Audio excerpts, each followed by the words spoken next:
ala kulli hal. Ini sedikit saja yang kita bahas, langsung kita akan membuka sesi tanya jawab biar lebih bermanfaat untuk sharingnya. Tafadhol, barangkali ada yang mau bertanya dari saudara, saudari, ikhwan, akhwat, tafadhol, silakan. Nah. Insyaallah.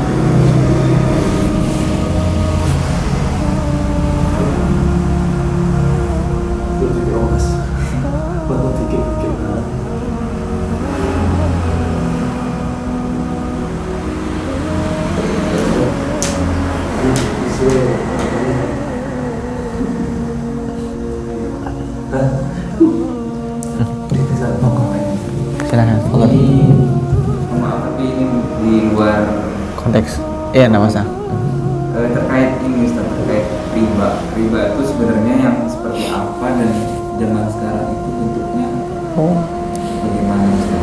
Karena kan tidak memungkiri kan di usia kita kan sudah mulai bekerja, Sahih. mulai mengikuti banyak kegiatan Sahih. di tempat kerja seperti itu statusnya ada yang diriba seperti itu. Nah. Sama-sama. Insyaallah jazakumullah khair pertanyaannya. Ini penting juga pembahasan tentang riba. Ini bagaimana sih riba itu?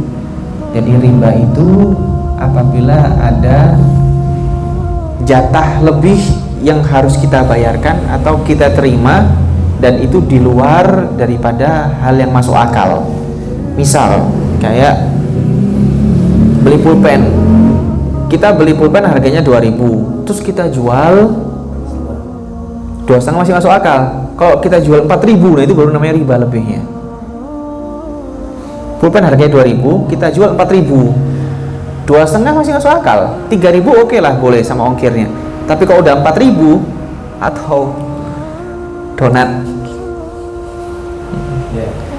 pasarannya, misal pasaran dengan bentuk seperti itu 2,5, 25.000, misal dijual sama dia 2 juta, 20 juta, misal, untung yang dia dapat itu namanya riba. Nah, karena sudah lebih dari harga pasaran, tidak masuk akal. Nah, proses di dalam bank itu mengapa bisa mengandung riba? Karena ada pajak-pajak yang dipungut dari mereka dan itu pun bukan jatah mereka. Jadi kayak misalnya ada penarikan per bulan, ya, penarikan per bulan. Kita nih mau nitip uang, kenapa harus ditariki? Keuntungan mereka itu buat apa gitu?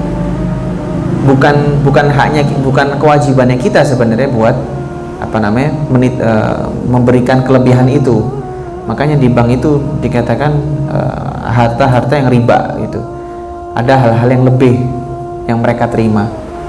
Dan uniknya kita disuruh menabung, suruh nitip, tapi kalau sudah 3 bulan nggak diambil, berarti keblokir. Ya apa mau nabung kalau suruh ngambil? Iya kan?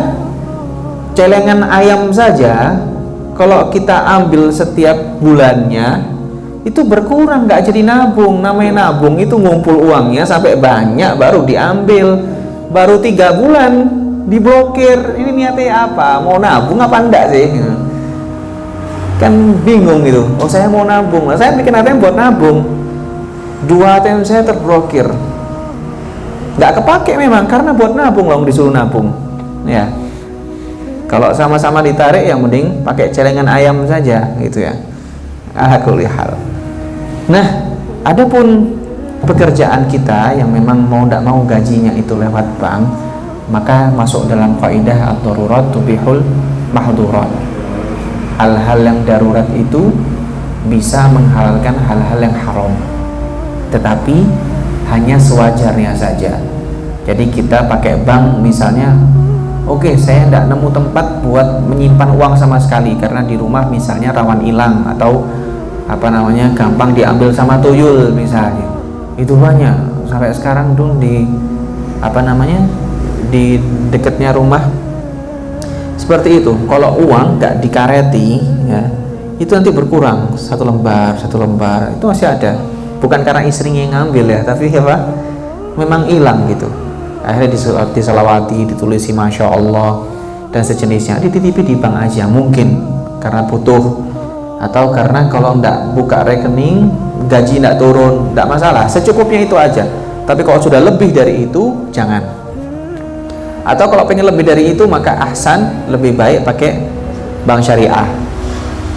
Walaupun dia dengan nama syariah pun minimal kita sudah mengambil yang terbaik lah, yang paling hati-hati gitu.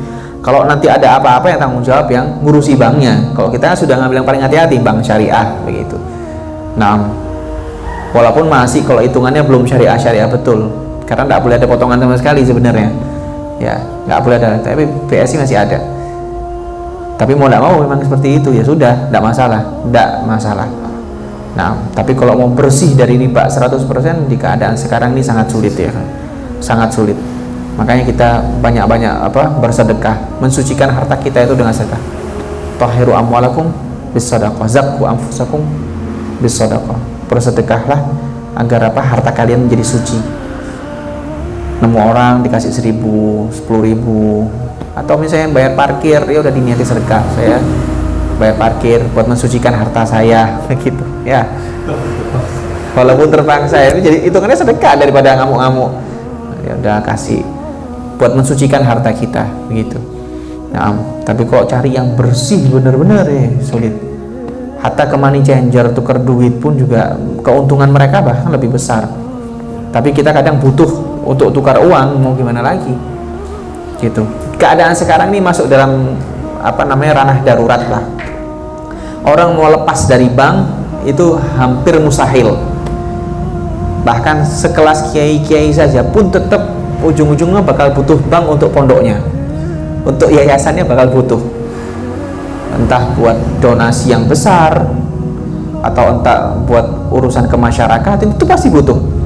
Makanya ya sudah, kita jalani saja, tapi kita jangan lupa sering-sering sedekah gitu, buat mensucikan hartanya, niati mensucikan hartanya sudah agak, atau belikan keluarga, nyenengkan keluarga, biar biar semakin berkah hartanya. Wahakata wallahu a'lam. Nah, ini cuma gambaran umum aja. Adapun secara fikih panjang nanti kalau tentang tarifnya. Riba itu ada namanya riba qarad, riba nasiah, riba yad. Riba yang sifatnya utang, riba yang sifatnya menunda-nunda, dan riba yang sifatnya kontan langsung. Itu ada pembagiannya insyaallah di waktu yang akan datang.